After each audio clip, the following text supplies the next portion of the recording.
ሰላም ጤና ይስጥልን። የተወደዳችሁና የተከበራችሁ የቻናላችን ተከታታዮች እጅግ ወሳኝ በተለይ ለኢትዮጵያ ንግድ ባንክ ደንበኞች በሀገር ውስጥም በውጭም ለምትገኙ እጅግ በጣም ወሳኝ የሆነን መረጃ ነው እንግዲህ በዚህ ሰዓት ወደ እናንተ ይዤላችሁ የቀረብኩት። በነገራችን ላይ የኢትዮጵያ ንግድ ባንክ ቢሆንም የኢትዮጵያ ንግድ ባንክ ውጭ ያላችሁ እህት ወንድሞች ይህ መረጃ እጅግ በጣም ጠቃሚ ስለሚሆን ለበርካታ እህት ወንድሞች ሼር አድርጉት። እንግዲህ በዚህ ሰዓት የኢትዮጵያ ንግድ ባንክ ደንበኞቹን ከባድ የሆነ ማስጠንቀቂያ አውጥቷል። ያ ማለት እንግዲህ በአዲስና ዘመናዊ የሆነ ዘረፋ ስለመጀመሩ ይፋ አድርጓል። ለመሆኑ አጭበርባሪዎቹ ምን መንገዶችን ይጠቀማሉ?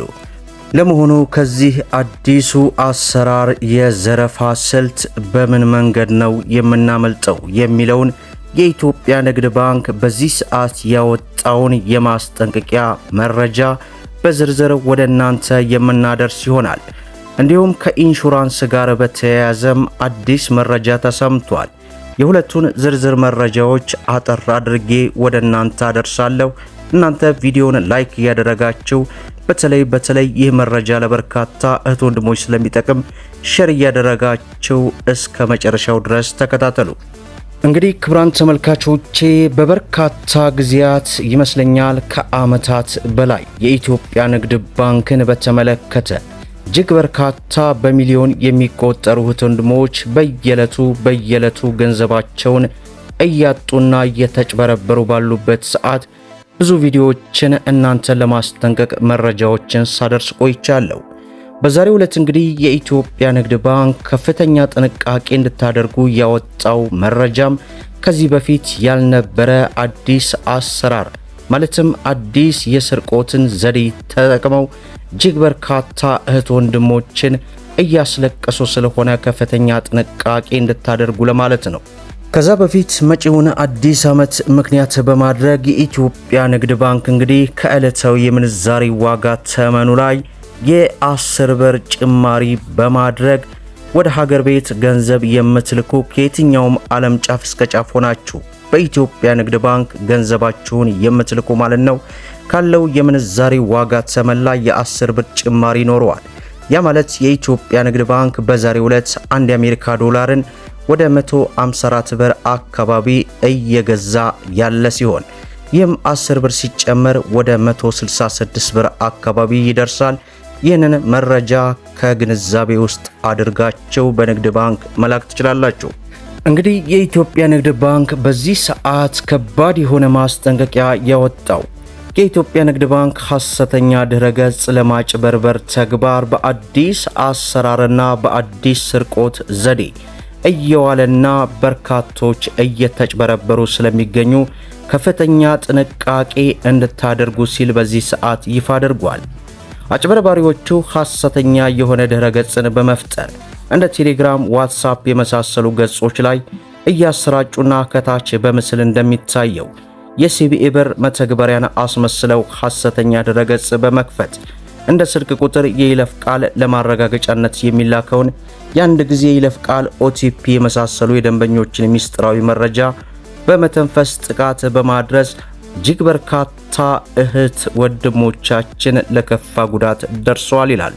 ይህንን ዘመናዊ አሰራረቅ እንዴት ነው የሚፈጽሙት?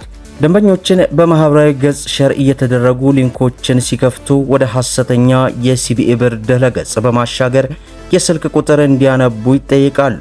በመቀጠል ሚስጥራዊ የይለፍ ቃል ወይንም ፒን እንዲሁም አንድ ጊዜ የይለፍ ቃል OTP እንዲያስገቡም ይጠይቃሉ።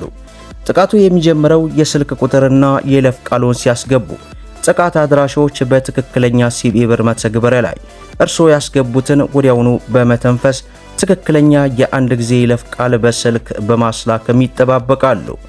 እርስዎም በፍቃድም ይሁን አውቶማቲክ ሲያረጋግጡ የሲቢኢ ብር ሂሳቦ ሙሉ በሙሉ ጥቃት አድራሾች ወይንም ጠላፊዎቹ ይቆጣጠራሉ። ከዚህ በኋላ ጥቃት አድራሾች የሚፈልጉትን ያልተፈቀደ ግብይትን በአጭር ኮድ X847 መሰላል መፈጸምም ያስችላል። በመሆኑም ይህንን አይነት አዲስ የዘረፋ መንገድ በመጠቀም ጥቃት አድራሾች የማጭበርበር ተግባር እየፈጸሙ እንደሚገኝና ባንኩ የሲቢኢ ብር አገልግሎትን በድረገጽ እንደማይሰጥ በመገንዘብ ጥንቃቄ እንድታደርጉ በመላው ሀገሪቱ ላይ እንዲሁም በውጭ ሀገራት ለምትገኙ ደንበኞቻችን ከፍተኛ የሆነ ጥንቃቄ አድርጉ በማለት በዚህ ሰዓት እንግዲህ የኢትዮጵያ ንግድ ባንክ ይፋ አድርጓል። በሌላ በኩል ከኢንሹራንስ ጋር በተያያዘም በዚህ ሰዓት አዲስ መረጃ ተሰምቷል።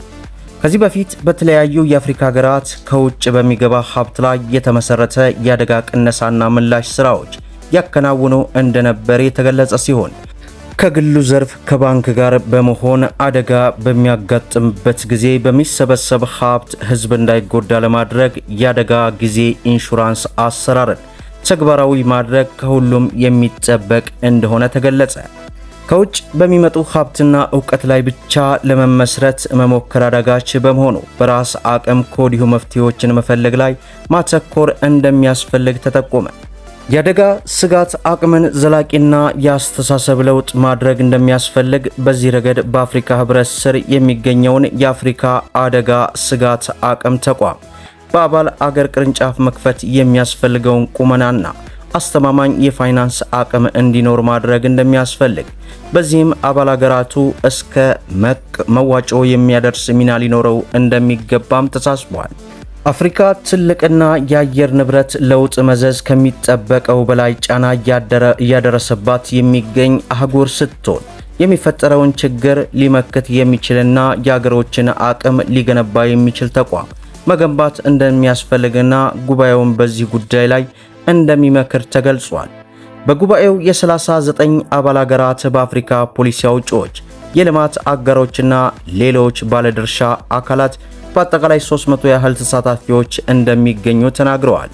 ኢትዮጵያ በአረንጓዴ አሻራ ለአየር ንብረት የማይበገር የአረንጓዴ ኢኮኖሚ ስትራቴጂ፣ የምግብ ሉዓላዊነት፣ የሰብአዊ እርዳታን በራስ አቅም መሸፈን አስመልክቶ ያከናወናችን ስራዎች ከጉባኤ ጋር ለማስተናገድ እንድትመርጥ አዳጋች እንደሆነባት የኢትዮጵያ አደጋ ስጋትና ስራ አመራር ኮሚሽን በዚህ ሰዓት ያወጣውን መግለጫ ሪፖርተር አስነብቦናል።